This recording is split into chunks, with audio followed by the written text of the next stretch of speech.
যখন যেটা পাই দিলে তো হইব না দোস্ত। মোবিল বইলা মোবিলই দিতে হইব।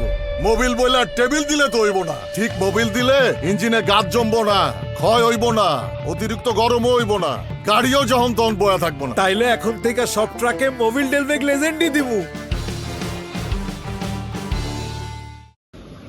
আসসালামু আলাইকুম ভিউয়ার্স, আপনাদের প্রত্যেকের জন্য গুরুত্বপূর্ণ কন্টেন্ট নিয়ে বেশি দেখতে পাচ্ছেন যে আমরা ট্যাপেড ক্লিয়ারেন্স নিয়ে দাঁড়িয়েছি। আপনারা হয়তো বুঝতে পেরেছেন, সেটা হলো যদি ট্যাপেড ক্লিয়ারেন্স সঠিক না হয় তাহলে কিন্তু ইঞ্জিন সঠিকভাবে চালু হবে না। চালু হলে কিন্তু শব্দ করবে, অর্থাৎ এতে করে বাল্বের জন্য অনেক বড় ক্ষতি হয়ে যাবে, ইঞ্জিনের জন্য ক্ষতি হবে, কম্প্রেশন লিক করতে পারে।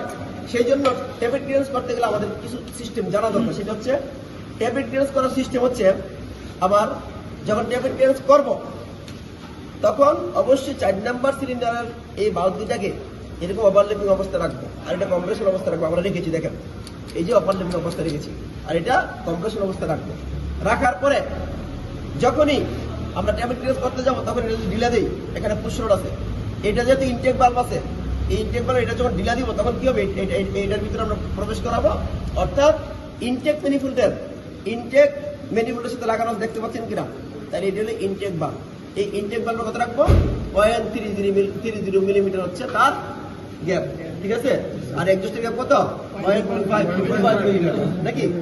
এটা বেশি রাখার কারণ হচ্ছে এটা বায়ুমণ্ডলের প্রেসার কম, এয়ার এবং ফুয়েলের মিশ্রণের ভিতরে প্রবেশ করবে, যার কারণে এইটাতে গ্যাপ বেশি রাখা হয়, এখানে গ্যাপ কম রাখা হয়। কথা বুঝছি কিনা।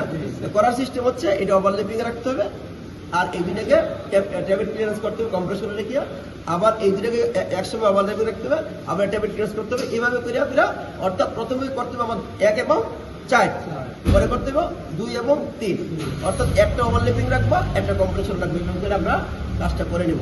আমরা বুঝতে পারছি কিনা। ধন্যবাদ সবাইকে।